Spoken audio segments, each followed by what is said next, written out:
Prebivalci Štepanjskega naselja v Ljubljani so po sodni poti vsaj začasno dosegli svoje. Okrajno sodišče je zadržalo izvajanje novega parkirnega režima, ki je med prebivalci povzročil veliko nasprotovanja. Od začetka leta jim namreč zaradi pomanjkanja parkirnih mest redno grozijo globe in odvoz vozil. V znak protesta so nepridipravi tam celo razstrelili več parkomatov.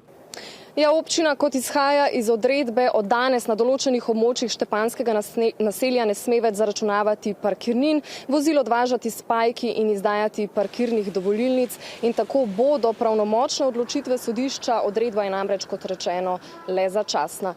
Reševalci so v soboto dopoldne obtičali pred zapornico na robu naselja.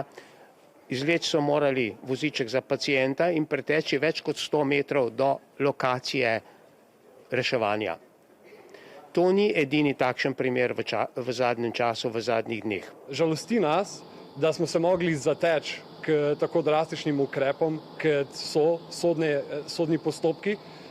Mi smo si seveda želeli, da se to razreši po mirni poti, skozi nek dialog, ampak vedno znova smo trčili ob steno, ker smo govorili z županom in z mestno oblastjo.